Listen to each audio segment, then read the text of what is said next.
Did you see it? Wait, what? You didn't see that? Ugh. Oh man. Well, that is all right because today you came to the right place. My name is Lexi. I'm going to be your tour guide today, and I'm going to take you on an awesome ride to learn all about the mallard. So we're going to go on a duck tour. Before we get started, we're going to do a drawing and then we're going to go do the duck tour. So at this time, for the drawing, you should pause your video, grab a piece of paper, a coloring utensil, pen or pencil, something to write with in color, and come back and we're going to be drawing a mallard today.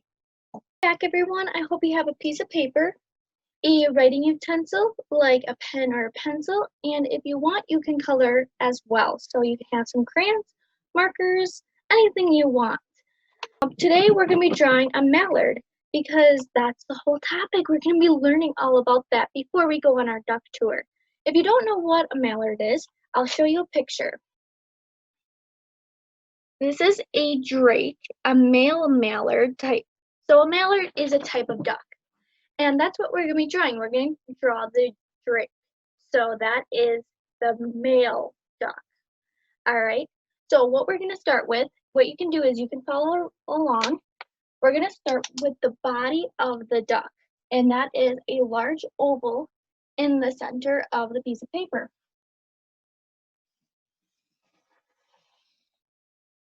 If your picture doesn't look perfect, that's totally all right. Mine's definitely not going to look like that as well. And if you screw up or something, you can always start over or you just continue on. All right. Next, we're going to start with the neck. And that is 2 parallel lines on either side of the oval.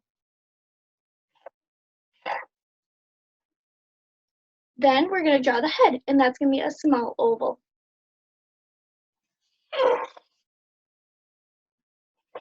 And an eye. Then we're going to add 2 legs. See, mine's not perfect. Oh well, it's all right.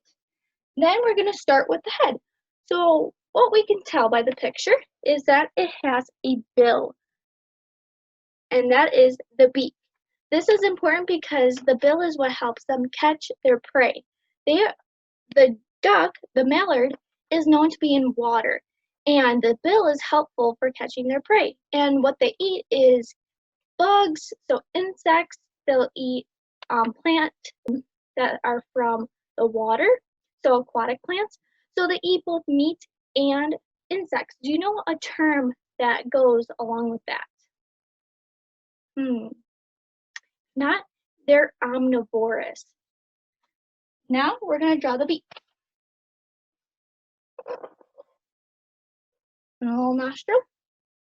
Then, if you look at the head, it's very bright colored. It looks green. So what's something interesting about the drake is that it has iridescence. That's a big word. Iridescence means bright color, so green, but when you look in a certain angle, it changes colors. So their head could look green, it could look purple, or black, and it all depends on the angle and the sunlight too. It's so cool.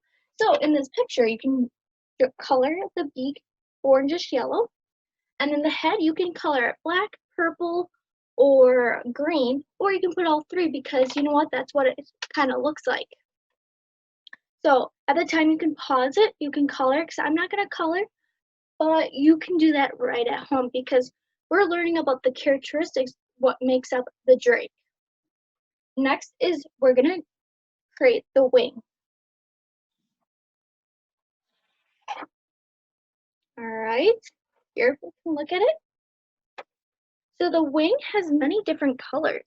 It's mainly brown, but it has some really interesting colors right here. So it has a white, black, blue, and white again. So let's see, because the wing is out in this picture, when it's folded in, it looks a little different. So we're going to create kind of like a checkerboard look to it.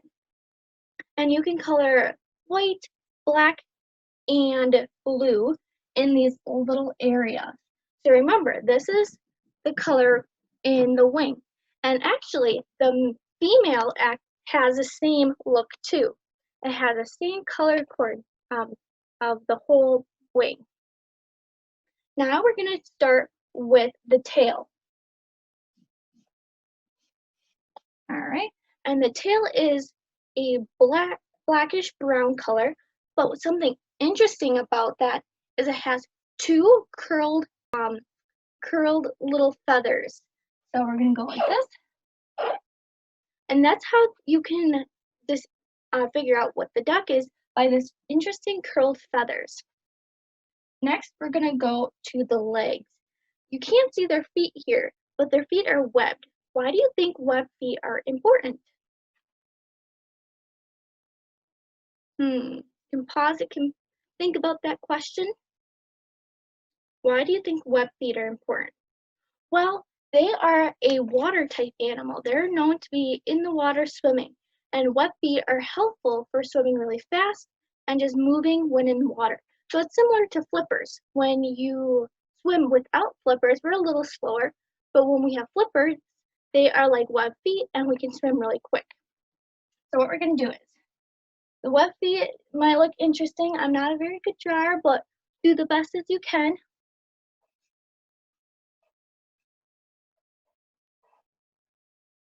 Now I'll bring this picture up closer for you to see, all right, once I'm done.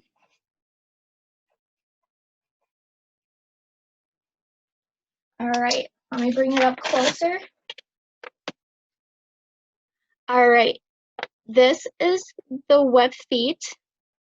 Has a little extra skin kind of to it to get the grip in the water.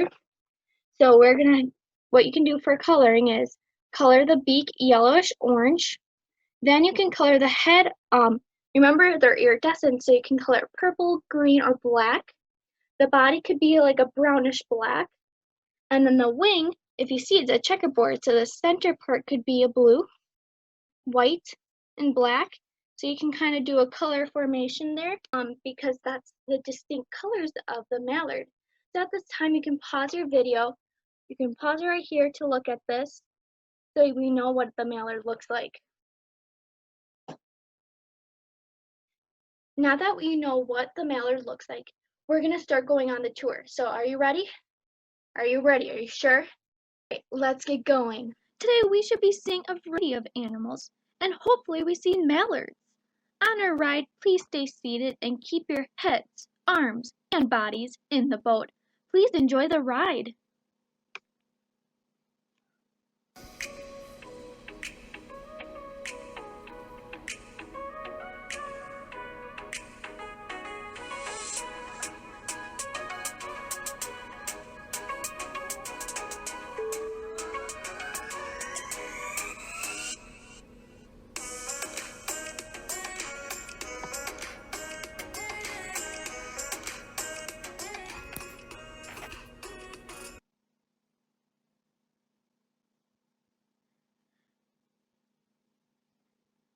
These little waterfowl are beautiful with their iridescent heads.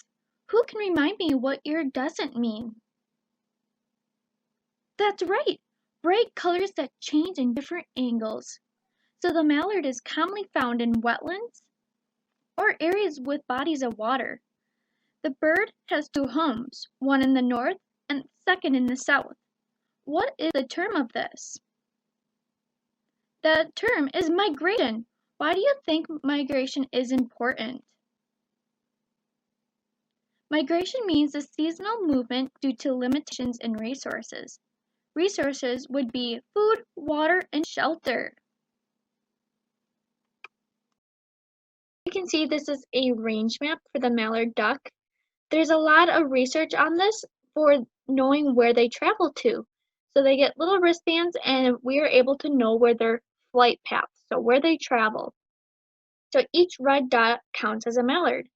In the southern, so the very bottom of the page, that is where they travel to in the winter time.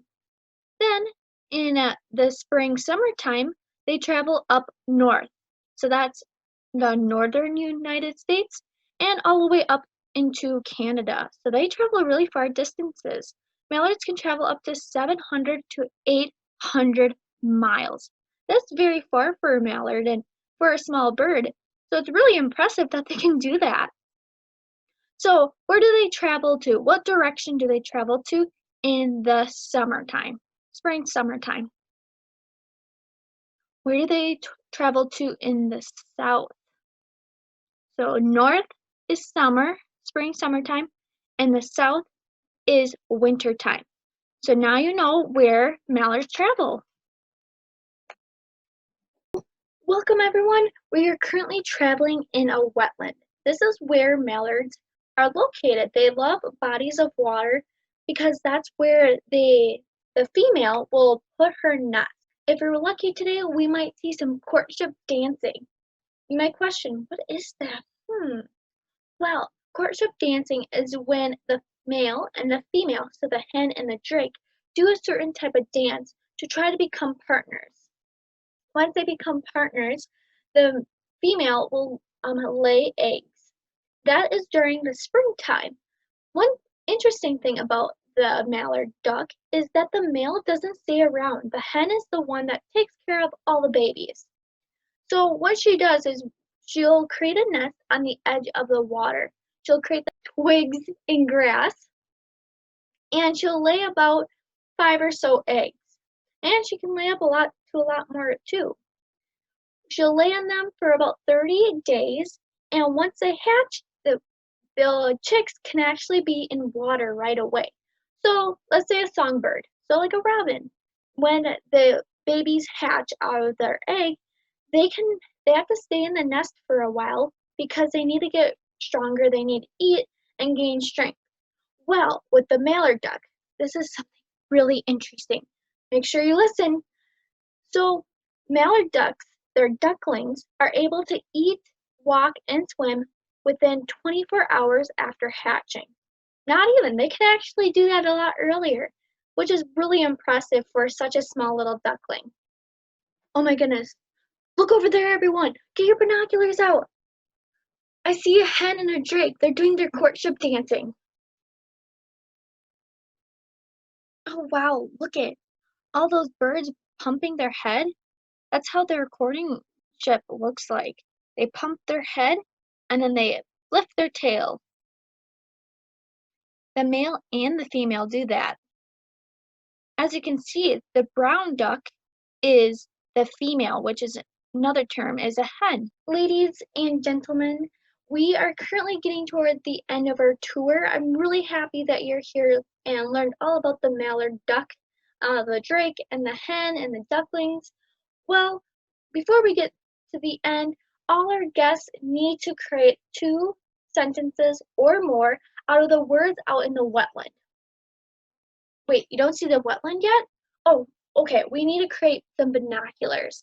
So, if you don't have little binoculars like this, what you can do is create a circle with both your hands, put them together, look through them, see? Nice, really good. All right, we're gonna look out to the distance. The words out in the wetland, I'd like you to create 2 sentences or more. An example sentence is, the hen takes care of the ducklings, not the drake. This sentence should be about what you learned about the mallard. Once you're done, I'd like you to post these 2 sentences or more down in the comment section. At this time, you should pause the video, look at these words, and try to figure out an interesting sentence.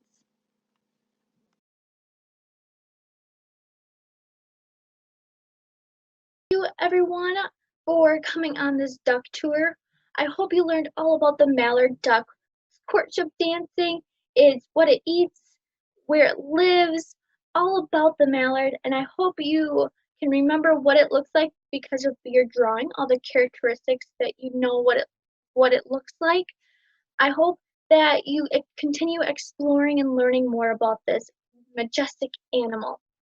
What you can do is you could go outside and see where it lives and you can watch them. You can go birding so you can look at them and just admire their beauty. Maybe you might see some courtship dancing if you're lucky, like we did today, but maybe you'll see it out more in person. If you remember, where do they live? They live out in wetlands or bodies of water. So make sure you go out there to learn more about them. If you can't get outdoors, guess what? You can use your computer, you can look online, you can read more about them. If you go online, there is Ducks Unlimited, so type that up in the search bar. You can learn all about the ducks and you can learn more about where it moves, its research on it. You can explore and learn more on this topic. And I hope that you had fun on our duck tour and I hope you had a great time. So goodbye.